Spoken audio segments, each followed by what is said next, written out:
오늘 가장 주목할 만한 뉴스라면 역시 윤석열 대통령의 8차 탄핵 심판 변론 기일이 아닐까 싶습니다. 이번에도 윤 대통령은 직접 변론기를 출석하기 위해서 잠시 후에 구치소를 나설 것으로 보입니다. 현장에 취재 기자 나가 있습니다. 배민혁 기자. 네, 서울구치소입니다. 네, 아직은 주변이 조용한 것 같습니다. 구치소 인근 분위기 어떻습니까? 네, 아직 이른 시각인 만큼 구치소 인근의 한산한 분위기 유지되고 있습니다. 다만 헌법재판소가 윤 대통령의 추가 증인 신청을 받아들이지 않는다면 사실상 오늘이 마지막 탄핵 심판 변론기일이 될 것으로 보이는 만큼 이곳에 윤 대통령 지지자들이 다시 모여들 가능성은 여전히 있습니다. 오늘은 윤 대통령의 8차 변론기일도 지난 화요일에 있었던 7차 변론기일과 같이 오전 10시부터 시작됩니다. 그제 윤 대통령은 탄핵심판 변론기일에 참석하기 위해 이곳 구치소를 아침 8시 반쯤 빠져나갔던 만큼 오늘도 비슷한 시각에 출발할 것으로 보입니다. 마찬가지로 이번 역시 파란색 법무부 호송차를 타고 이동하게 되는데 교통을 통제하면 출발한 지 30분 정도 지나 헌법재판소에 도착할 것으로 보입니다. 윤 대통령이 구속된 이후로 줄곧 이곳 서울구치소 인근에서는 크고 작은 탄핵 찬반 집회가 이어져 왔는데요. 오늘 역시 탄핵 찬반 양측 모두 이곳 구치소 인근에서 집회를 예고한 상황입니다. 지금까지 양측 사이 큰 물리적 충돌은 없었지만 경찰은 만일의 사태를 대비해 오늘도 일대에 기동대 부대를 배치해 경계태세를 유지할 계획입니다. 지금까지 서울구치소에서 YTN 배민혁입니다. 오늘 변론에는 조태용 국가정보원장과 김봉식 전 서울경찰청장, 그리고 조성현 수도방위사령부 제1경비단장 이렇게 3명이 증인으로 나옵니다. 비상계엄 당시 국회를 봉쇄하라는 지시가 과연 누구에게서 어떻게 내려졌는지, 또 체포조 의혹은 어떻게 된 일인지가 핵심 쟁점이 될 것으로 보입니다. 송재인 기자입니다. 윤석열 대통령 탄핵 심판 8차 변론 기일에서 처음 증인석에 앉는 인물은 조태용 국가정보원장입니다. 앞서 홍장원 전 국정원 1차장은 비상계엄 당일 밤 10시 53분 윤 대통령으로부터 이번 기회에 싹 다 잡아들이라는 전화를 받았고 민주당 이재명 대표를 포함한 구체적인 체포 명단을 방첩사에서 전해들어 조태용 원장에게 모두 보고했다고 증언했습니다. 이번 기회에 싹 다 잡아들여, 싹 다 정리해. 국정원에도 대공수사권을 줄 테니까 무조건 도와라는 취지로 말하였죠. 그렇게 기억합니다. 그러나 윤 대통령은 이를 완강히 부인하고 있어 조 원장을 상대로 사실관계 확인이 필요한데 격려 차원에서 전화를 기왕 한 김에 한번 해야 되겠다라고 해서 계엄 사무가 아닌 조 원장은 지난달 국회에서는 체포 지시 보고를 받지 못했다고 밝힌 상태입니다. 이 체포조 운영 의혹에는 경찰 수뇌부도 관여됐는데 핵심 증인으로 채택된 조지호 경찰청장은 불출석 의사를 전해 헌재 차원의 신문은 어렵게 됐습니다. 대신 헌재는 증인으로 나오는 경찰 2인자 김봉식 전 서울경찰청장을 상대로 국회 봉쇄 지시를 집중적으로 따져볼 것으로 보입니다. 8차 변론 마지막으로 증인대에 서는 건 헌재가 유일하게 직접 부른 증인, 조성현 수도방위사령부 제1경비단장입니다. 계엄 해제 의결 직전 이진우 전 수방사령관에게서 국회 본청에 있는 국회의원들을 끌어내라는 지시를 받은 인물로 지목되는데 앞서 헌재에 나왔던 이 전 사령관이 자신의 형사 재판을 이유로 증언 대부분을 거부한 상황에서 조 단장 신문을 통해 실체가 규명될지 주목됩니다. YTN 송재인입니다. 핵심 인물 가운데 한 명이죠. 이상민 전 장관, 언론사 단전 단수 의혹을 부인했고요. 관련 쪽지는 받지만 지시는 없었다고 주장하고 있습니다. 다른 국무위원과는 증언이 엇갈리는 모습입니다. 사실관계는 결국 수사로 밝혀져야 할 것으로 보입니다. 김영수 기자입니다. 이른바 계엄 쪽지 가운데 하나가 이상민 전 장관 입을 통해 확인됐습니다. 종이 쪽지 몇 개를 좀 멀리서 이렇게 본 게 있습니다. 그런데 그 쪽지 중에는 소방청 단전 단수 이런 내용이 적혀져 있었습니다. 검찰은 윤석열 대통령이 이상민 전 장관의 문건을 보여주며 계엄 선포 이후의 조치 사항을 지시했다고 공소장에 담았습니다. 이상민 전 장관은 문건의 실체를 인정하면서도 지시는 없었다고 반박합니다. 하지만 이미 김용현 전 장관이 행안부의 문건도 준비했다고 밝혔고 쪽지를 받았다고 인정한 최상목 당시 부총리와 조태열 장관은 대통령의 지시사항이었다고 확인했습니다. 그 속에는 외교부 장관이 취해야 할 조치에 관해 간략히 몇 가지 지시사항이 있었고요. 지시받은 게 없고 한 적도 없다는 이 전 장관 주장은 언론사를 특정하면서 경찰 요청에 적절히 조치하라고 했다는 소방청장 증언과도 배치됩니다.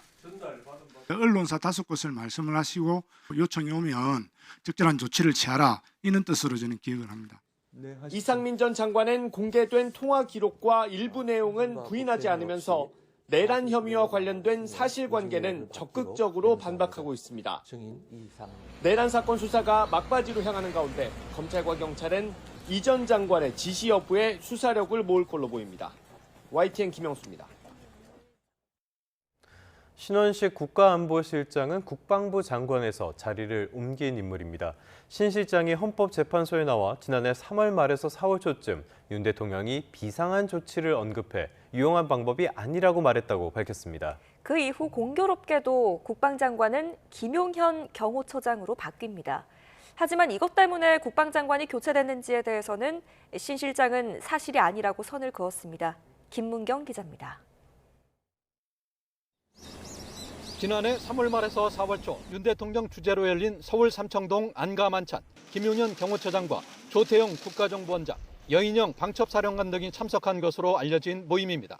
당시 국방장관으로 참석했던 신원식 국가안보실장은 헌법재판소에 증인으로 출석해 윤 대통령이 이 자리에서 비상한 조치를 언급했다고 밝혔습니다. 정확한 워딩은 기억나지 않은데 그런 취지의 말씀이 있었던 것으로 기억합니다.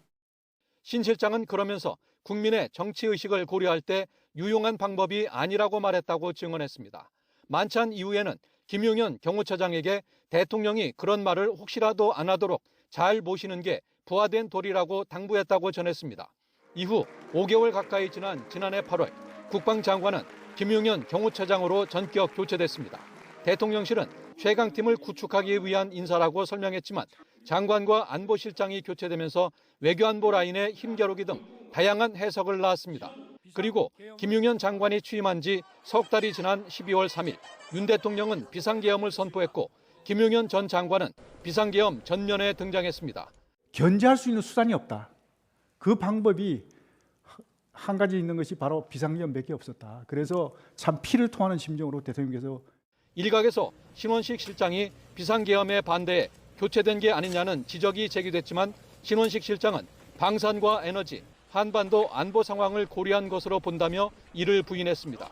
그러면서 비상계엄 당시 계엄에 반대했고 마찬가지 입장이었던 정진석 비서실장도 대통령 집무실에서 망연자실하게 앉아 있었다고 덧붙였습니다. YTN 김문경입니다. 이 윤 대통령 탄핵 심판이 종반으로 접어들고 있죠. 그러면서 헌법재판소를 둘러싼 여야의 공방 역시 거세지고 있습니다.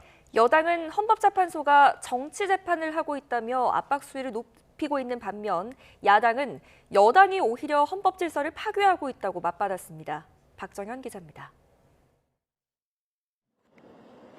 국민의힘 원내 지도부가 헌법재판소를 찾았습니다. 윤 대통령 탄핵 심판의 시기가 빨라졌다는 분석이 나오면서 지난달에 이어 20여일 만에 두 번째 항의 방문에 나선 겁니다. 여당은 먼저 과거 박근혜 전 대통령 탄핵 심판 변론 기일이 17차례 열렸던 데 비해 윤 대통령 심판은 8차례에 불과하다며 형평성 문제를 제기했습니다. 너무 형평성에 있어서 차이가 납니다. 먼저 접수된 사건을 먼저 처리함으로 인해서 직무정지된 국무위원들이 하루빨리 본업에 복귀할 수 있도록. 또 한덕수 총리 탄핵 심판은 마은혁 재판관 후보자 임명 관련 권한쟁의 심판보다 먼저 접수됐음에도 헌재가 마 후보자 재판에만 속도를 내면서 불공정 비판을 자초했다고 날을 세웠습니다. 특히 헌재가 윤 대통령 측 반발에도 검찰 신문조서를 증거로 채택한 것에 형사소송법을 준용해야 하는 탄핵 심판 규정을 무시한 격이라며 법치가 아닌 인치라고 비꼬았습니다. 이에 민주당은 검찰 조사 증거 채택에 윤 대통령 측이 반발하는 건 탄핵 재판을 지연시키려는 술책에 불과하다고 맞섰습니다. 증거 채택 문제나 증인의 어떤 진술을 믿을지는 전적으로 헌재가 판단할 영역이라는 겁니다. 증거 조사를 빌미로 파면 결정을 막고 혹 파면되더라도 이에 불복하겠다는 속셈 아니겠냐며 국민의힘이 헌법 질서를 파괴하고도 정통 보수를 할 수 있겠느냐고 쏘아붙였습니다. 헌법 질서를 파괴하는 행위에 동조하고 있어요. 아니야, 파괴하고 있어요. 이건 진보도 아니고 보수도 아니고 파괴자입니다. 윤 대통령의 헌재 진술 가운데 군인이 시민에게 폭행을 당했다는 발언은 국방부 측도 부인한 명백한 거짓말. 그리고 국회 연설에서 야당이 박수를 치지 않았다는 발언은 헛소리라며 맹비난했습니다. 윤 대통령 탄핵 심판이 마무리 수순에 접어들었다는 관측 속에 여야 여론전도 격화하는 모습인데 조기 대선 가능성에 지지층 결집을 위해 분열과 갈등을 더 부추기고 있다는 지적도 만만치 않습니다. YTN 박정현입니다. 이영림 춘천지검장이 윤석열 대통령 탄핵 사건을 심리하는 헌법재판소를 향해 일제 치하 일본인 재판관보다 못하다고 비판했습니다.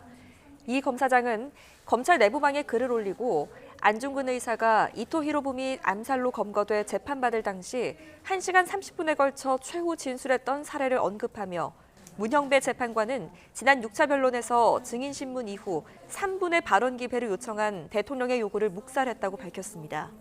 그러면서 이 같은 태도는 정청래 의원의 요구에 응해 추가 의견 기회를 부여한 것과 극명하게 대비됐다며 절차에 대한 존중이나 심적 여유가 없는 재판관의 태도는 일제 치하 일본인 재판관보다 못하다는 생각이 들었다고 덧붙였습니다. 서부지법 폭동을 부추긴 혐의를 받는 인물이 있습니다. 이렇게 돼서 고발이 됐죠. 사랑제일교회의 바로 전광훈 목사입니다. 자신은 폭력 사태와 관련이 없다면서 선을 긋고 있습니다. 저희 YTN이 취재를 해봤더니 경찰이 대법원 판례 등을 바탕으로 전 목사에게 방조죄를 적용하는 방안을 검토하고 있는 것으로 확인됐습니다. 유서현 기자입니다. 사랑제일교회 전광훈 목사는 서부지법 폭동 전후로 국민 저항권을 주장했습니다. 헌법학자가 국민 저항권은 헌법 위에 있다면 있는 거야. 우리는 국민 저항권을 가지고 이번 주에도 당당하게 여러분이 밀고 나가시기를 바라고 절대 기죽지 마시고. 이런 전 목사가 폭동을 부추겼다며 다수의 고발장이 접수된 가운데 경찰은 전담 수사팀을 꾸리고 법리 검토에 나섰습니다. YTN 취재 결과 경찰은 전 목사에게 방조죄 적용을 검토하는 것으로 확인됐습니다. 앞서 대법원은 범행 도구나 자금, 장소를 제공하는 물질적 방조뿐 아니라 범행 실행을 용이하게 하는 격려나 조언, 정보 제공 행위도 정신적 방조로서 처벌할 수 있다고 설명했습니다. 경찰은 이 같은 판례를 바탕으로 전 목사의 행위를 폭력 사태에 대한 정신적 방조로 볼 수 있는지 들여다보는 것으로 파악됐습니다. 다만 전 목사에게 내란 선동죄를 적용하는 건 쉽지 않을 거라는 전망이 나옵니다. 서부지법 폭동으로 입건된 시위대에 내란 혐의가 적용되지 않았기 때문입니다. 내란 결의를 유발, 증대시킬 위험성이 인정된 피선동자가 있어야 합니다. 어떤 내란 결의를 유발, 강화시켰는지에 대한 수사가 더욱 필요할 것으로 보입니다. 사랑제일교회 특임 전도사 등에 대한 조사를 이어가는 경찰은 그동안 전 목사의 발언이 담긴 영상 분석과 법리 검토가 마무리되는 대로 전 목사를 소환할 계획입니다. YTN 유서연입니다. 군인권센터가 박현수 서울경찰청장 직무대리가 비상계엄 사태에 관여했다는 의혹을 제기하면서요. 내란 가담 혐의로 고발하겠다고 밝혔습니다. 박 직무대리가 지난해 말 비상계엄 관련 참고인 조사를 받은 사실이 뒤늦게 알려진 가운데 경찰이 고발장 접수 후 본격 수사에 나설지 관심입니다. 보도에 김희영 기자입니다. 군인권센터가 박현수 서울경찰청장 직무대리를 내란 중요 임무 종사 혐의로 고발한다고 밝혔습니다. 센터는 윤석열 대통령 등 내란 혐의 피의자들의 공소장과 경찰 무전 기록증을 분석한 결과 박 직무대리가 사전에 계엄 관련 정보를 공유받고 가담한 정황이 확인됐다고 주장했습니다. 특히 박 직무대리가 계엄 전후로 조지호 경찰청장, 이상민 전 행정안전부 장관 등과 통화한 것을 근거로 국회 봉쇄 등 중요한 국면마다 상황을 보고받고 조율했다고 주장했습니다. 그런 만큼 인사를 철회하고 수사해야 한다며 박 직무대리를 포함해 경찰 경비 업무 핵심 관계자 등 59명을 고발하겠다고 밝혔습니다. 맥락상 박현수는 경찰 지휘부의 결정 사항을 보고받고 계엄 상황을 유지하라는 행동 지침을 조지호에게 전달하고 다시 그 결과를 이상민 행안부 장관에게 보고한 것으로 보인다. 계엄 당시 전화통화에 대해 박 직무대리는 국회 상황을 확인하려 했다거나 안부를 물은 것이라고 해명한 것으로 전해졌습니다. 박 직무대리가 지난해 12월 계엄 사태와 관련해 참고인 조사를 받은 사실도 뒤늦게 확인됐는데 경찰이 고발장 접수 후 2인자 자리에 오른 박 직무대리에 대해 본격 수사에 나설지 주목됩니다. 이런 가운데 경찰은 서부지법 폭동과 관련해 내란 선동 등의 혐의로 고발당한 국민의힘 윤상현 의원에 대한 수사에 착수했습니다. 앞서 시민단체는 윤 의원이 지난달 18일 시위대 일부가 법원 담을 넘다 체포되자 곧 훈방될 것으로 본다고 말하는 등 폭동을 부추겼다며 경찰에 고발장을 접수했습니다. YTN 김희영입니다. 더불어민주당 이재명 대표 역시 재판을 받고 있죠. 어제 선거법 위반 사건 상소심 3차 공판이 열렸습니다. 이 대표의 과거 백현동 발언 그리고 양형 증인 채택을 두고 치열한 공방이 이어졌습니다. 이경국 기자입니다. 민주당 이재명 대표의 선거법 위반 사건 항소심 3차 공판이 열렸습니다. 재판에선 과거 성남시에서 백현동 한국식품연구원 부지 관련 업무를 맡았던 공무원에 대한 증인 신문이 진행됐습니다. 신문 과정에선 국토부 협박으로 부지 용도를 바꿨었다는 과거 이 대표 발언 관련 공방이 이어졌습니다. 이 대표 측은 당시 성남시는 부지 용도를 주거지역으로 바꿀 의도가 없었고 사실상 국토부로부터 압박을 받을 수밖에 없었다는 점을 강조했습니다. 반면 검찰은 국토부의 협박은 없지 않았냐며 발언이 허위였음을 입증하는 데 주력했습니다. 이날 재판부는 이 대표 측 신청을 받아들여 방송인 겸 한양대 겸임교수인 정준희 씨를 양형 관련 증인으로 채택했는데 검찰은 정 씨의 과거 발언을 언급하며 정치적으로 편향돼 있다고 강하게 반발하기도 했습니다.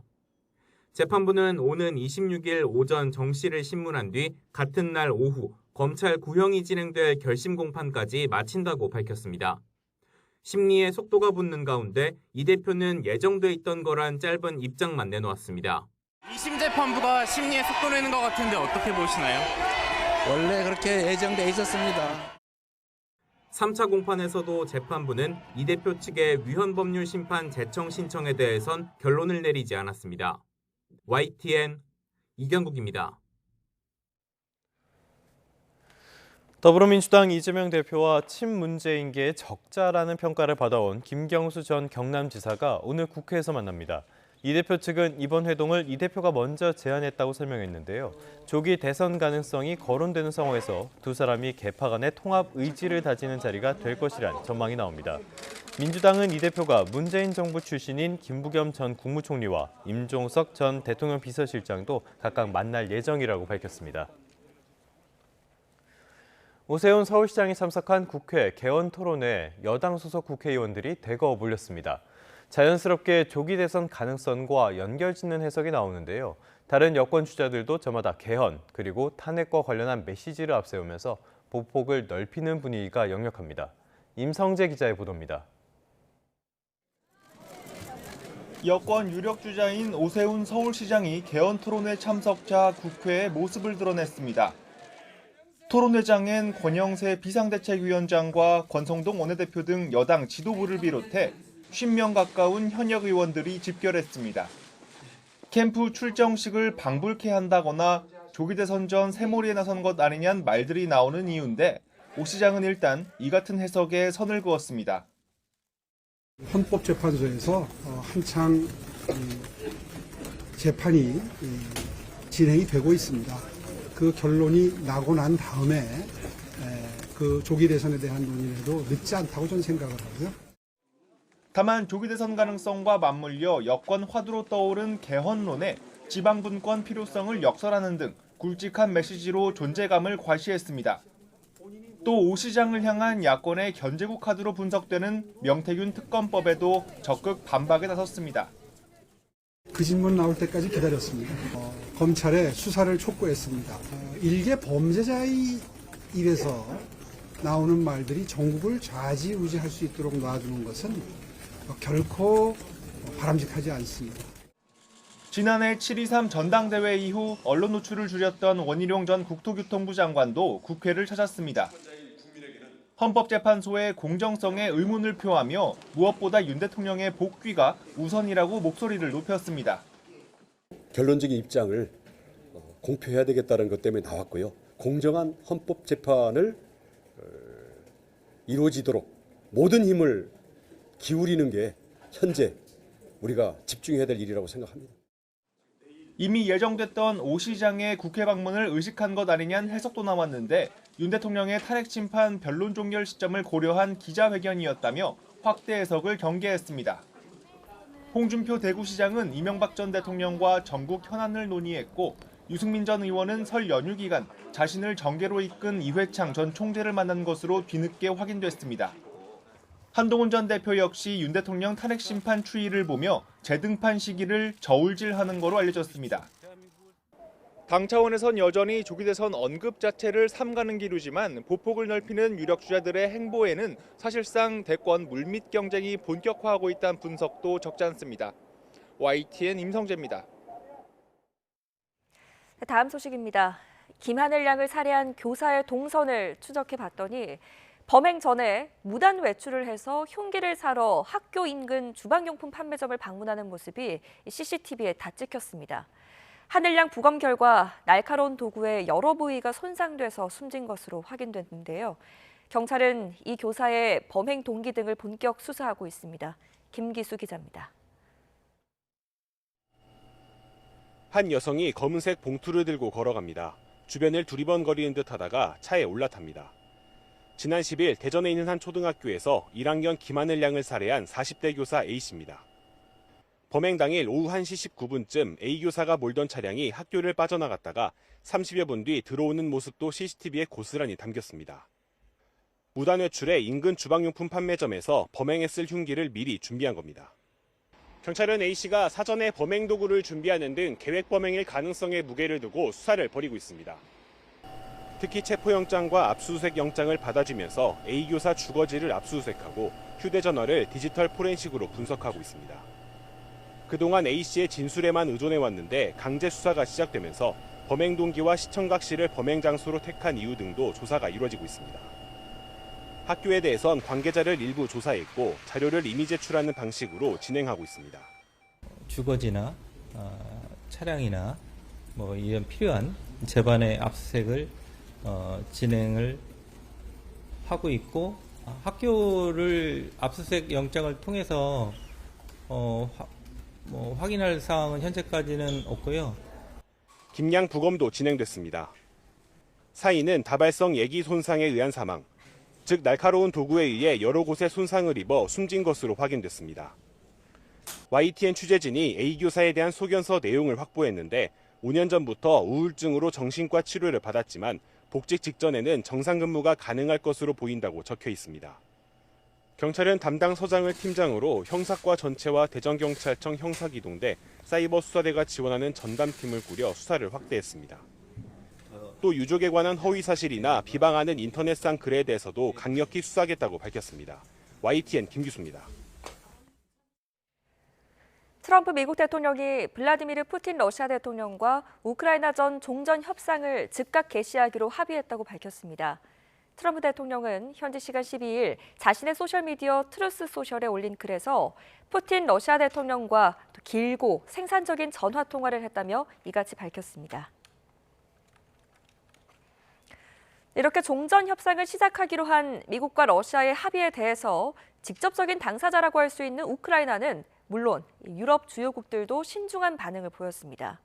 트럼프 행정부가 우크라이나의 나토 가입 등 이렇게 핵심적인 요구사항에 분명하게 선을 그은 만큼 종전 협상이 시작되기 전부터 진통이 이어질 가능성도 있습니다. 런던에서 조수연 특파원입니다. 1시간 정도 트럼프 대통령과 통화한 젤렌스키 우크라이나 대통령은 의미 있는 통화였다고 평가했습니다. 평화 달성 방안과 새로운 안보 문서, 경제 협력 등에 대해 논의했고 앞으로도 소통을 이어가기로 했다고 밝혔습니다. 종전 협상 개시에 대한 언급은 없었습니다. 또 러시아의 공격을 멈추고 영구적 평화를 이루기 위해 미국과 협력하겠다고 강조해 여운을 남겼습니다. 유럽 외무장관들은 그 어떤 결정도 우크라이나 없이 내려서는 안 된다는 입장을 분명히 했습니다. We have always underlined that it's about the territory and the sovereign integrity of Ukraine. And there can be no decision about Ukraine and without Ukraine. 비슷한 시각 취임 후 처음으로 나토를 방문한 헤그세스 미 국방장관은 우크라이나와 유럽을 강하게 압박했습니다. 우크라이나의 나토 가입과 2014년 러시아에 병합된 크림반도 수복은 비현실적이라고 비판해 분명한 의견 차이를 드러냈습니다. Chasing this illusionary goal will only prolong the war and cause more suffering. Ukraine's rightful place is in NATO. That is a process that will take some time. 헤그세스 장관은 또 우크라이나에 미군이 파병되는 일은 없을 것이라고 못을 박았습니다. 트럼프 정부의 종전구상 윤곽이 점차 드러나는 가운데 오는 14일 뮌헨 안보회의를 계기로 젤렌스키 대통령과 벤스 미 부통령이 회담할 예정이어서 국제사회가 주목하고 있습니다. 런던에서 YTN 조수연입니다.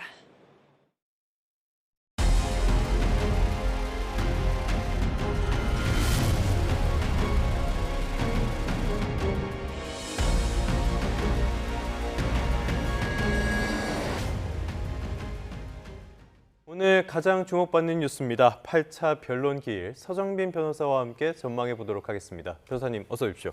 안녕하십니까. 자, 오늘이 이제 일단은 마무리 단계에 접어들었다라고 볼 수가 있겠는데 오늘 증인을 보니까 조태용, 김봉식, 조성현 증인이 있어요. 어떤 점이 쟁점이 될까요? 네, 우선 뒤에 가서 자세히 얘기가 나오긴 하겠지만 간단하게 말씀을 드리자면 일단 첫 번째 쟁점은 계엄 선포 당시에 체포조 운영이 있었냐 없었냐. 역시 체포조. 이 부분은 이제 조태용 국정원장이 특히나 중요한 증인으로 진술을 할 것으로 보입니다. 그 밖에도 이제 계엄 선포 당시에 그 봉쇄와 관련해서 김봉식 서울경찰청장 같은 경우에는 뭐 대통령으로부터 국회를 이제 봉쇄하라는 지시가 있었는지 거기에 따라서 수행을 했었는지 이런 부분들에 대해서 집중적으로 다뤄지지 않을까 충분히 예상을 할 수가 있고요. 그리고 이제 조성현 증인 같은 경우에는 수방사 경비단장입니다. 당시에 수방사 인력이 국회에 투입됐다라는 그런 사실이 확인되는 상황이기 때문에 그렇다면 이제 조성현 단장으로부터는 당시 군인 병력이 투입된 경위 그 지시는 또 어떠한 내용이었는지 여부와 관련해서 구체적으로 질문이 이어질 것으로 예상이 됩니다. 네, 지금 조태용 국정원장에게 확인해볼 사실관계들이 말씀하신 것처럼 체포조 의혹도 있고 또 계엄 한 3월 말에서 4월 초에 삼청동에서 안가회동이 있었던 것으로 전해지고 있는데 이 안가회동할 당시에 어떤 이야기들이 오갔는지 여기도 지금 쟁점이 될 것으로 보이죠? 네, 그렇습니다. 지금 조태용 국정원장 같은 경우에는 오늘 뭐 핵심적인 내용은 크게 두 가지인 것 같습니다. 일단 우선 말씀을 하신 것처럼 체포조 운영과 관련해서 과연 국정원을 통해서 체포조를 운영하려는 그런 시도가 있었는지 이 부분에 대해서 먼저 질문이 들어올 것 같은데 일단 지금 홍정원 국정원 전 차장 같은 경우에는 상당히 여기에 대해서 증인신문 과정에서 상세한 얘기를 했었습니다. 그래서 대통령으로부터 지시를 받았고 그리고 그 명단과 관련해서 이런 지시가 있었다라는 점을 국정원장에게 보고를 했었다. 그런데 국정원장은 여기에 대해서 뭐 특별한 대답 없이 묵인을 했다라는 식으로 상세한 증언을 했었는데 지금 조태용 국정원장 같은 경우에는 뭐 이전에 국회나 이런 언론 등을 통해서 당시 그런 지시를 전달받은 적이 없다. 그리고 홍정원 차장으로부터도 그런 내용을 들은 적이 없다라는 취지로 쭉 이야기를 해왔습니다.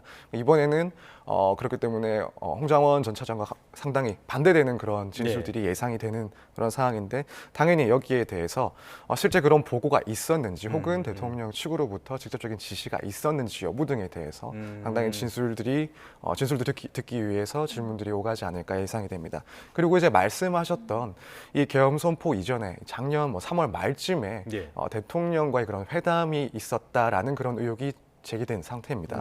당시에 이제 신원식 국방부 전 장관 그리고 김용현 당시 경호처장 여인영 방첩사령관 등과 함께 이제 조태용 국정원장도 3월 말에 이렇게 대통령 안가에서 회동이 있었다라는 그런 내용이 있었고 이때가 이제 신원식 국방부 장관 전 국방부 장관의 이야기에 따르면 윤 대통령이 당시에 뭐 비상한 조치 등을 언급을 했었고 여기에 대해서 자신은 상당히 부정적으로 이야기를 했었다라는 그날을 지금 의미하는 것으로 보입니다. 그렇기 때문에 이때 이제 실제로 그런 회동에 참석을 했었는지 당시에 어떤 논의들이 오갔고 대통령으로부터 뭐 비상한 조치와 관련된 그런 문제들을 들었었는지 이런 내용들이 이제 주로 또 질문으로 많이 추가가 돼서 답변이 있지 않을까. 그렇다면 이제 이 부분은 결국에는 계엄 선포 이전부터 12월 3일 이전부터 상당 기간 전부터 계엄과 관련된 그런 논의들이 준비가 되지 않았었느냐 이런 부분과 연결되기 때문에 여기에 대해서도 국회 측의 질문이 상당히 날카롭게 이어지지 않을까 예상하고 있습니다. 네, 이런 내용들 다 들어오면은 퍼즐이 어느 정도 맞춰지지 않을까라는 생각도 드는데요. 자, 다음 증인도 한번 살펴보도록 하겠습니다. 김봉식 전 서울경찰청장 그 쟁점에 대해서는 국회 봉쇄가 쟁점이 될 것이다 말씀을 해주셨는데 대통령 측에서 신청한 증인이에요. 그럼 대통령 쪽에서는 조금 유리한 증언이 나오길 바라고 신청을 했다. 이렇게 봐야 되는 겁니까? 네, 우선 그렇게 보시는 게 맞는 것 같습니다. 지금 김봉식 전 서울경찰청장 같은 경우에는 본인의 형사 사건에서도 일단 무죄를 주장하고 있습니다. 그래서 뭐 적법한 그런 직무라고 생각을 하고 지시에 따라 수행을 했을 뿐이다라고 해서 뭐 인정을 하는 것이 아니라 이렇게 부인을 하고 또 앞으로도 그렇게 흘러갈 상황으로 보입니다. 그렇다면 이제 대통령 측에서는 아무래도 판단을 했을 때 뭐 사실관계들을 다 뭐 인정하고 혐의를 인정하는 사람이 아니라 결국에는 부인하면서 무죄를 주장하는 그런 증인이기 때문에 당연히 가늠을 하자면은 대통령에게 조금 더 유리한 그런 발언들이 나올 거라고 예상을 충분히 해볼 수 있을 것 같습니다. 따라서 이제 당시에 계엄을 선포하고 또 대통령으로부터 뭔가 지시를 받았는지 여부와 관련해서 결국 윤 대통령 측에서 듣고 싶어하는 얘기는 이제 질서 유지를 위해서 그런 경찰력들이 투입되고 또 봉쇄가 아니라 국회의원들은 통과를 시켰고 단지 이런 충돌을 막기 위해서 활동을 한 것이 아니냐 이런 질문과 거기에 맞는 대답을 듣고 싶어 할 겁니다. 그래서 지금 이런 상황이기 때문에 대통령 측에서는 당연히 유리하다라고 생각을 해서 신청을 하고 질문을 한 것이고 이제 아마 이제 국회 측에서는 이 부분에 대한 내용도 충분히 확인을 하겠지만 또 한편으로는 이제 계엄 선포 한 3시간 전쯤에 조지호 경찰청장과 함께 대통령 안가에서 회동을 했다. 또 거기서 계엄과 관련된 지시를 받았다. 그래서 그때부터 뭐 국회 봉쇄와 같은 내용을 검토했다라는 의혹도 제기가 되고 있기 때문에 이 부분에 대해서 이제 국회 측에서는 상당히 많은 질문들이 이어지지 않을까 이렇게 생각을 합니다. 네, 또 다른 증인입니다. 조성현 수도방위사령부 제1경비단장인데요. 굉장히 중요한 인물로 꼽힙니다.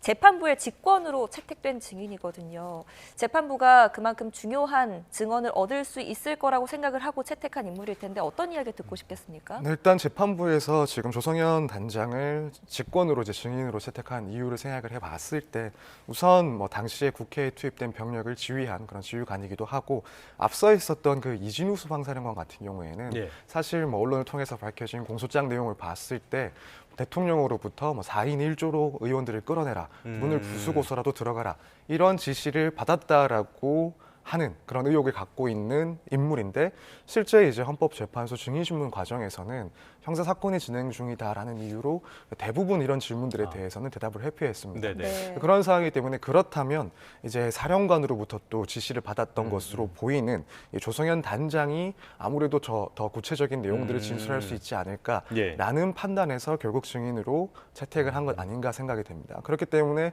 결국 이제 헌재에서 오늘 중요하게 보고 질문할 내용들은 현장에서 이진우 전 사령관으로부터 구체적으로 어떠한 지시를 받고 어떠한 실행 행위를 했는지 여기에 대해서 집중적으로 질문을 할 것으로 예상이 되는 상황입니다. 그러니까 정확하게 구체적으로 받은 지시를 캐 묻고 여기에 따른 답변을 들어보고자 증인으로 채택을 했다.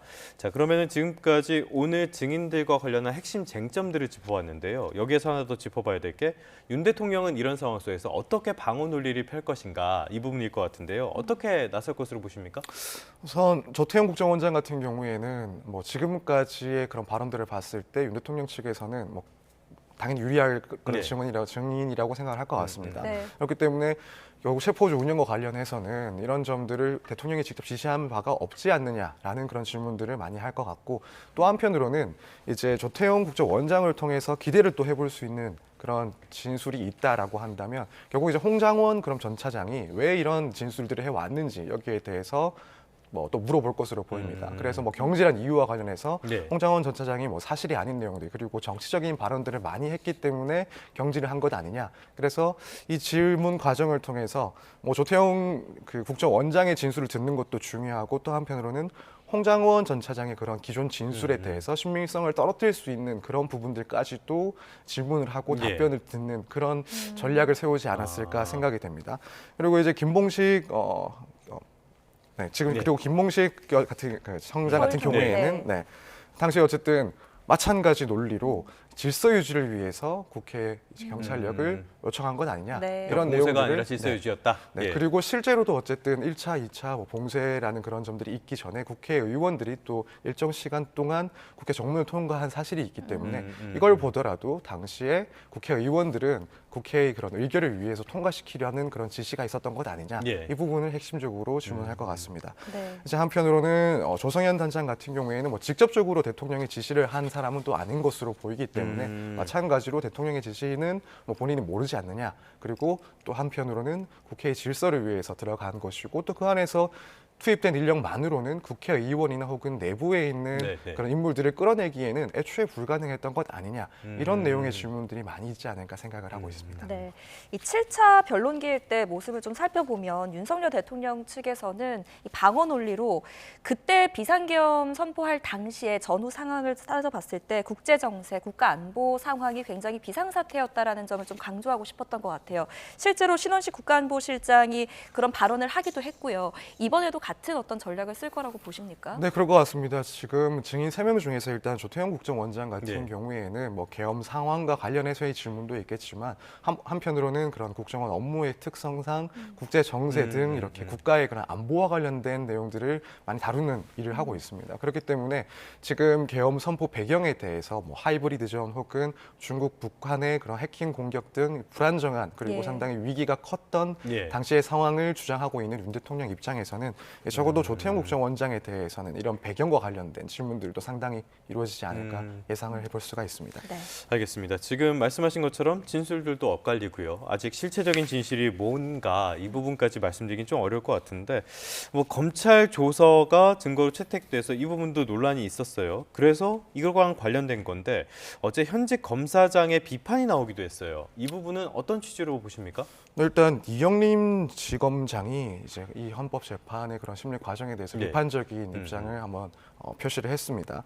그래서 지금 헌법 재판관은 뭐 일제 치하 재판 때보다 못하다. 맞아요. 특히 이제 6차 변론기일이었을 겁니다. 대통령이 이제 3분 발언을 요구를 했는데 재판관이 이걸 허락하지 않고 돌려보낸 이 점을 들어서 이런 진술들을 충분히 들었어야 되는 것 아니냐라는 네. 이런 비판을 하고 있는 상황입니다. 사실 지금 현직 검사장이 뭐 형사 사건에 대해서 혹은 형사 재판에 대해서 비판을 하는 게 아니라 이런 헌법 재판에 대해서 비판을 한다는 것은 조금 이례적이지 않나 이런 생각이 많이 듭니다. 이례적인 것 같은데. 네, 많이 이례적인 것 같습니다.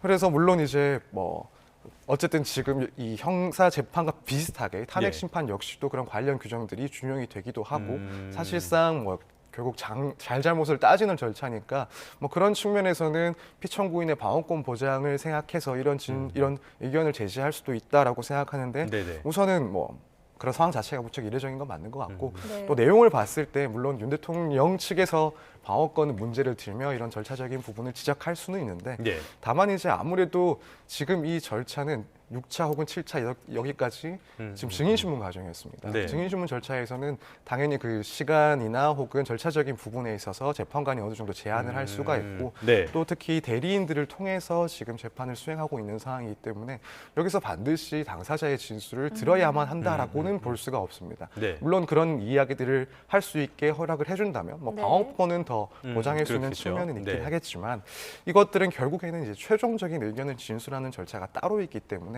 사실 이 과정에서 이런 것들을 제한했다라고 하더라도 그걸 강하게 비판하기는 조금 어렵지 않나. 네, 내용적으로는 이런 생각을 좀 하고 있습니다. 네, 지금 이 윤석열 대통령 탄핵 심판을 좀 바라보는 시각이 엇갈리고 있는 것 같습니다. 국민의힘이 어제 헌재에 항의 방문을 하기도 했거든요. 지금 이 재판 자체가 편파적이고 불공정하게 진행되고 있다라는 목소리를 높이면서 정확하게 구체적으로 어떤 점들을 좀 지적을 한 겁니까? 우선 지금 알려진 바에 의하면은 지금 검찰 조서와 배치되는 그런 증언들이 일부 나오고 있다. 네. 그래서 일부 증인들의 그런 진술들을 봤을 때는 검찰 조서 내용과 상당히 다르기 때문에 그렇다면은 이 검찰 조서에 대해서 재판에서 이 증거로 쓸 수가 없다라는 그런 부분을 지적을 하고 채택하면 안 있습니다. 된다. 네. 사실 이 부분은 앞서 이제 탄핵 심판 과정에서도 있었던 얘기입니다. 결국에는 검찰에서 작성된 그 피의자 신문 조서를 증거 능력을 인정할 것이냐 여기에 대해서 윤 대통령 측에서는 그런 형사소송법상의 취지를 봤을 때 증거로 쓸 수가 없다라는 주장이고 이 부분을 다시 한번 항의로 표시를 한 것 같고요.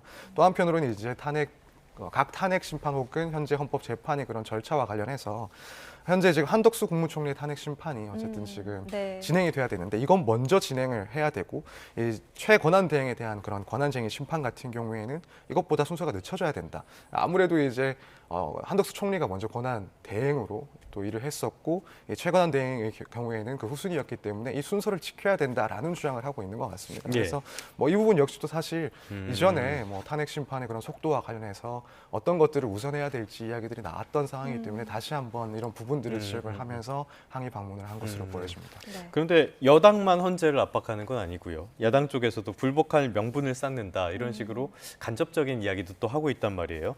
헌법재판소라는 곳이 어떻게 보면 정치적인 판단을 하는 그런 곳이라고도 볼 수가 있겠는데 이런 것들도 판결에 영향을 미칠 수 있다고 보십니까?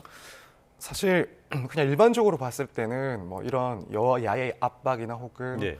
또 여론의 그런 흐름들도 헌법 재판에 어느 정도 영향을 미칠 수 있다라고는 생각을 하는데 적어도 이 시점에서 이런 사건들 결국 윤 대통령의 탄핵 사건이나 혹은 그 밖의 권한쟁의, 그 밖의 위원들에 대한 탄핵 심판 같은 경우에는 영향을 크게 미치지는 않을 거라고 봅니다. 특히 이제 윤 대통령의 탄핵 심판 같은 경우에는 사안이 워낙 중대하다라는 것은 누구나 알고 있고 재판관들 역시도 그렇게 당연히 인식을 하고 있을 겁니다.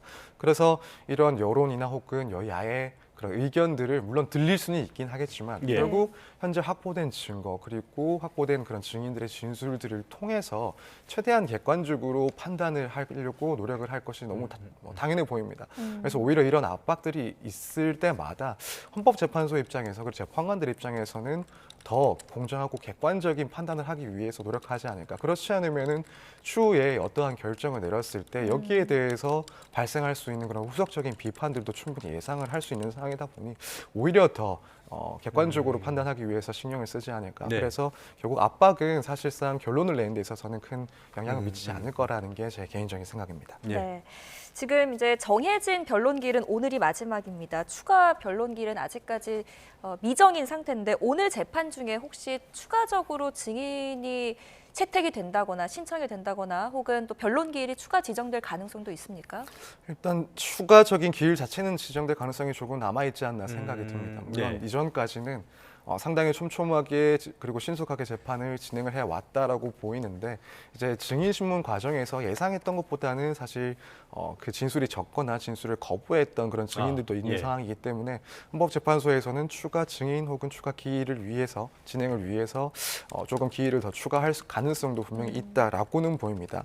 다만 이제 또 한편으로는 오늘 증인신문 과정에서 얼마나 또 구체적인 진술이 나오는지는 변수가 될 수가 있고 또 그 밖에도 증인의 그런 증언들뿐만 아니라 지금 검찰이나 혹은 기타 수사기관에서 그 조사가 된 그런 자료들까지도 현재 증거로 제출돼 있는 상황이다 보니 그 밖에 이제 관련자들의 진술도 풍부하다라고 판단을 한다면 사실 추가 증인 신문까지는 검토가 안 될 수도 있긴 합니다. 다만 그렇다면은 이제 오늘 증인 신문은 오늘까지 다 정리를 한다 하더라도 추가적인 그런 의견을 진술할 기회 그리고 의견을 정리해서 제출할 기회를 주기 위해서 한 번 정도의 기일은 더 연기할 가능성도 있다라고 보는데 이제 과거에 박근혜 전 대통령 같은 경우를 보면 그 탄핵 심판에 있어서 마지막 기일에는 이렇게 의견을 정리해서 제출하고 변론하는 기회를 줬습니다. 증인신문 같은 경우에는 그 전 기일에 끝이 났고요. 그렇다면은 지금 또 윤 대통령이 직접 이렇게 출석을 하면서 변론을 해 나오고 있는 상황인 이상 앞서의 그런 모든 절차들을 다시 한번 그 내용들을 정리할 기회를 주고 한 번 정도 이것들을 종합한 의견을 제시할 수 있는 그 기일을 지정할 수 있지 않을까라는 생각을 하고 있습니다. 그럼 만약에 한 번 정도 기일이 더 잡힌다라고 가정을 했을 때요. 그렇게 되면은 앞서도 보셨지만은 지금 그래픽이 나가고 있는데 11일 만에 인용, 14일 만에 기각이란 말이에요. 그러면 이걸 계산을 좀 해보면은 이르면 이달 말 3월 초 이쯤 선고가 가능하다는 얘기가 되는 겁니까? 네, 충분히 기일상으로는 그럴 것 같습니다. 일단 기일이 연장된다 하더라도, 기일이 추가 지정이 된다 하더라도 뭐 다음 주 정도면 끝나지 않을까 개인적으로는 이렇게 예상을 하고 있기 때문에 예. 그렇다면 앞서의 그런 탄핵 선례들을 봤을 때 적어도 2주 안에는 충분히 결론을 낼 수 있지 않을까 생각이 됩니다. 뭐 결국 그렇다면은 3월 초에도 충분히 선고를 할 수 있는 일정이라고 보여지고 그렇게 예상을 좀 해보고 있는 상황입니다. 네, 어제 대정부 질문도 좀 짚어보도록 하겠습니다. 윤석열 대통령 탄핵소추안이 통과된 이후에 이제 처음 열렸던 대정부 질문이었는데 여기에서 여야가 증인 회유 의혹으로 굉장히 공방을 벌였습니다. 김용현 전 국방부 장관 변호인이 여인형 그리고 이진우 전 사령관 접견 소식이 전해지면서 이게 도대체 무슨 목적으로 찾아갔느냐, 왜 접견을 했느냐 이 이야기가 오고 갔던 것으로 지금 전해지고 있거든요.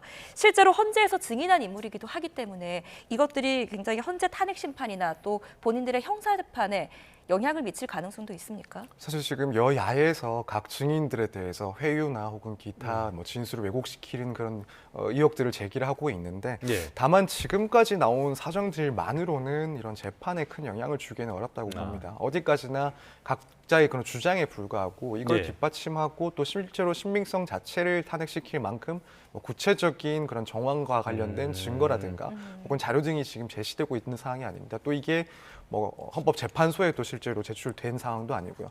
그렇기 때문에 지금 이런 의혹 제기 정도까지로는 사실 뭐 헌법재판소 재판 혹은 뭐 형사재판에 그런 신빙성 문제를 구체적으로 따질 정도의 수준은 아니라고 보기 때문에 예. 결론에 있어서는 아직까지는 영향을 미칠 수준은 아니다라고 보고 있습니다. 알겠습니다. 이번엔 그렇다면은 내란 사건과 관련한 형사 재판 이 부분도 짚어보도록 하겠습니다. 윤 대통령이 탄핵 심판과는 별개로 20일부터는 내란 우두머리 혐의로 첫 공판 준비 기일을 갖게 돼요. 앞으로 절차는 어떻게 됩니까? 네, 우선 지금 공판 준비 기일에서는 결국에는 이제 앞으로의 그런 재판을 어떻게 진행할 예. 것인지 그런 부분들을 서로 논의를 하게 됩니다. 그래서 증거에 대해서 검찰이 제출한 증거에 대해서 기본적으로 윤 대통령 측에서는 어떤 입장인지 여기에 대해서 인정을 하고 동의를 하는 증거가 있고 또 한편으로는 부인을 하거나 혹은 부동의하는 그런 증거들이 있게 되는데 여기에 대해서 한번 간략하게 정리를 하게 됩니다. 네네. 그리고 이제 변론 기일을 또 어떻게 잡을 것인지 일주일에 뭐 한 번 혹은 두 번을 잡을 것인지 혹은 더 여유를 둘 것인지에 대해서도 아마 재판부의 그런 질문과 네네. 각자의 의견을 구하는 절차가 있지 않을까 생각이 되고 또 한편으로는 이제 관련된 사건들의 병합과 관련해서도 양측의 의견을 들어보는 일단 그런 절차가 될 것 같습니다. 우선은 이렇게 이렇게 지금 준비 기일에서는 이런 내용들이 정해질 것 같고 네. 또 한편으로는 당시에 이제 20일에 정해져 있는 그 준비 기일 말고도 20일에는 구속 취소 사건에 대해서도 그렇죠. 준비 기일이 예. 정해졌습니다. 보통 이런 경우에는 이 재판과 관련된 내용들을 먼저 논의를 하거나 진행을 하고 그 밖에는 그 뒤에 이제 이런 뭐 석방과 관련된 제도에 대해서 의견을 네. 묻고 또 진술하게 됩니다. 그래서 이때 이제 두 번째로는 결국 구속 취소 사건에 대한 신문이 있지 않을까 예상을 해볼 수가 있고 그렇다면 이제 검찰 쪽에서는 뭐 구속 취소 사유가 없다, 구속이 네. 계속돼야 될 필요성이 있다라는 점을 주장을 할 거고 한편 이제 윤 대통령 측에서는 여기에 대해서 반박을 하면서 뭐 예를 들면 이전에 지금 주장하고 있는 이미 구속 기간은 만료가 된 상태에서 기소가 됐기 때문에 예. 이것은 구속의 그런 적법성 자체가 문제가 있다든가 혹은 필요성이 지금은 사라진 상태다 이런 내용으로 이제 또 의견을 진술하는 그런 절차들이 전체적으로 진행될 것이라고 생각이 됩니다. 네. 구속 취소 말씀을 해주셨으니까요. 저기 앞에 나왔던 다른 변호사분들도 구속 취소는 그렇게 일상적이지 않다. 이게 받아들여질 가능성은 그렇게 크지 않다라고 전망들을 많이 하시는 것 같은데 이 부분에서는 변호사님도 동의를 하십니까? 네, 그렇습니다. 사실 구속 예. 취소를 변호사들이 사실 실제로 수행해 본 경우가 과연 얼마나 있을까 싶을 정도로 그렇게 많이 쓰이는 제도는 아닙니다. 네네. 보통 석방을 위해서는 현 단계에서는 이제 보석 허가 청구를 하고 네. 결국 이제 보석 여부로 판단을 받게 되는데 그렇기 때문에 이게 무척 드문 그리고 실제로는 잘 사용되지 않는 제도인 것도 많고 결국 여기서도 구속 취소에서도 핵심적인 내용은 이 구속의 필요성이 있느냐 없느냐 이 부분이기 때문에 앞서 이제 영장이 발부됐을 때 그 이유였던 사유였던 예. 증거인멸의 우려와 관련해서는 변동된 사항이 없다라고 보고 그렇다면 구속 취소가 될 가능성은 매우 낮다라고 보고 있긴 합니다. 다만 이제 한 가지 변수가 될 것은 이제 구속 취소와 관련해서 주장을 하고 있는 게 이 구속 기간, 그 일자를 산정하는 데 있어서 검찰 측과 윤 대통령 측의 그런 주장이 서로 상이합니다. 예. 이제 검찰 측에서는 원래 구속 기간은 27일까지였고 그 전날에 기소를 했기 때문에 기간상의 문제가 없다라는 주장이고, 한편으로 윤 대통령 측에서는 가장 피고인에게 유리하게 이 규정을 해석했을 때 25일 자정에 구속 기간이 만료가 됐다라는 입장입니다. 여기에 대해서 명시적으로 그 구속 기간을 정하는 데 있어서 공제되는 시간을 뭐 일수로 해야 될지 아니면 예. 시간으로 다 계산을 해야 될지 명시적으로 판단한 선례는 좀 찾기가 힘든 것 같기 때문에 여기에 대한 각 주장 그리고 이 법원의 판단이 어떨지는 조금 관심을 가져볼 만한 부분이고 변수가 된다면 이 부분이 약간의 변수는 될 수 있다라고 생각이 됩니다. 네, 지금 현재의 또 최종 선고일의 변수로 꼽히는 것 중에 하나가 마은혁 후보자 임명 여부로 꼽힙니다. 변론갱신 절차 때문이라고 하는데 이게 어떤 말입니까? 네, 일단 뭐 이게 변수가 될 수 있으려면 먼저 그 헌법재판소에서 권한쟁의 심판에서 이 예. 마은혁 후보자를 임명하지 않은 그 점을 두고 위헌이라는 판단이 나와야 되긴 할 건데, 이제 만약 그 부분이 위헌이라 판단이 되면 결국 이제 이후에는 임명을 하게 되겠죠. 임명을 하게 되는데, 이제 변론갱신이라는 것은 이 재판부의 구성이 바뀌었을 때 다시 한번 그와 관련된 재판의 길을 한 번 더 여는 것을 얘기합니다. 그래서 변론 이런 갱신을 통해서 새로 이제 구성원이 변경됐음을 고지를 하고 기존에 앞에 있었던 그런 변론 내용들에 대해서 간략하게나마 진술을 하는 그런 절차를 통해서 새로 들어온 재판관도 앞서의 재판들을 이어서 갈 수 있도록 하는 그런 절차입니다. 예. 그래서 통상적으로는 변론 갱신이 있을 때는 한 번 정도 기일을 다시 한번 갱신을 위해서 지정을 해서 추가적인 길을 열고 이후에 마무리를 하게 됩니다. 그래서 만약에 이제 마은혁 후보가 재판관으로 임명이 된다. 그렇다면은 변론 갱신을 한번 할 가능성이 분명히 존재하고, 예. 그렇다면 이제 예상했던 것보다는 길이 최소한 한 번 정도 더 늘어날 수 있다는 건데, 사실 뭐 한 번 정도의 재판 길이 더 지정이 된다라고 하더라도 그것이 전체적으로 그 결론 낼 때까지의 시간을 지연시킨다고는 보기 어렵기 때문에 예. 결국 예상하는 뭐 다른 변수가 없다면은 기존에 예상하고 예상대로. 있는 기일 내에 네. 기한 내에 어쨌든 판결이 나지 않을까 이렇게 생각해 볼 수 있을 것 같습니다. 알겠습니다. 이 부분도 관심이 많을 것 같아요. 지금 물론 중요한 거는 탄핵 심판이긴 하지만요. 형사 재판도 굉장히 관심이 있는 부분입니다. 그런데 워낙 관련된 분들도 많고 해서 이 부분에 있어서는 결론이 쉽게 안 날 것 같거든요. 어느 정도나 지나야지 우리가 결론을 이 판결을 볼 수 있을 거다 이렇게 예상을 하십니까? 우선 가장 간단하게 예상해 볼 수 있는 것은 그리고 쉽게 예상해 볼 수 있는 것은 6개월 안에는 1심 판결이 나올 거라는 겁니다. 왜냐하면 지금 법원 단계에서 이 피고인을 구속할 수 있는 기간이 최대 6개월입니다. 네. 갱신 같은 것들을 모두 포함했을 때 6개월이고, 뭐 법원 입장에서는 아무래도 이 6개월이 지나버리면 결국에는 불구속 상태로 재판을 진행해야 된, 그래서 상당히 비판을 많이 들을 수 있는 그런 상황이 발생할 수 있기 때문에 6개월 전에는 일단 재판 1심이 끝날 것이다라고 볼 수가 있고, 다만 거의 뭐 개인적으로는 말씀하신 것처럼 이 관련된 증인들이 무척 많아질 가능성이 높습니다. 윤 대통령 측에서는 각 증거들에 대해서 부동의를 할 가능성이 매우 높고, 부동의를 하게 되면 이제 해당 증거, 특히 이제 이런 것들은 뭐 증인들의 진술이 들어가 있는 조서인데, 그 경우에는 검찰이 신청을 통해서 증인 신문을 진행하게 됩니다.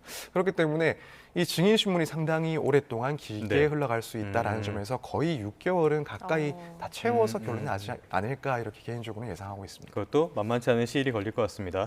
오늘 변론에도 윤 대통령이 직접 출석한다고 하는데요. 저희 방송이 마무리되는 대로 특보로 전환해서 전해드리도록 하겠습니다. 지금까지 서정빈 변호사와 함께 다양한 이슈들 짚어봤습니다. 오늘 말씀 고맙습니다. 잘 들었습니다. 감사합니다.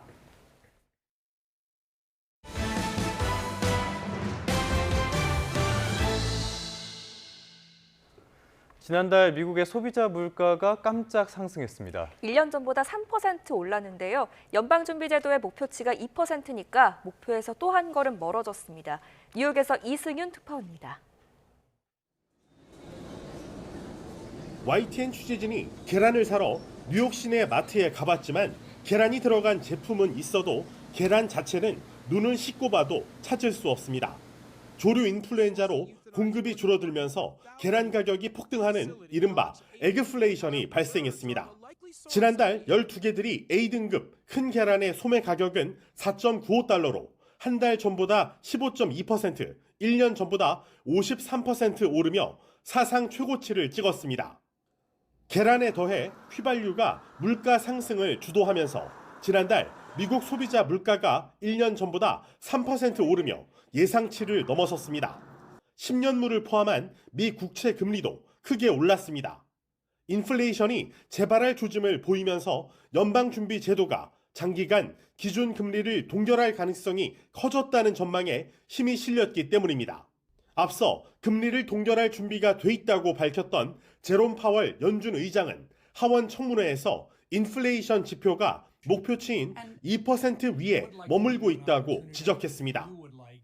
We're close but not there on inflation. And you did see today's inflation print, which says the same thing. I mean, we're. 하지만 트럼프 대통령은 SNS에 글을 올려 금리는 인하돼야 하고 관세와 함께 진행될 것이라며 재차 연준을 압박했습니다. 이에 파월 의장은 트럼프의 발언이 금리 결정에 영향을 미치지 않을 것이라고 응수했습니다. 에그플레이션으로 촉발된 미국 소비자 물가 상승으로 금리 인하와 관련한 트럼프 대통령과 제롬 파월 의장 간 갈등의 골이 깊어질 전망입니다. 뉴욕에서 YTN 이승윤입니다. 네, 2월 13일 뉴스타트 마무리하겠습니다. 네, 잠시 후 탄핵심판 뉴스특보가 계속됩니다. 많은 시청 바랍니다. 고맙습니다.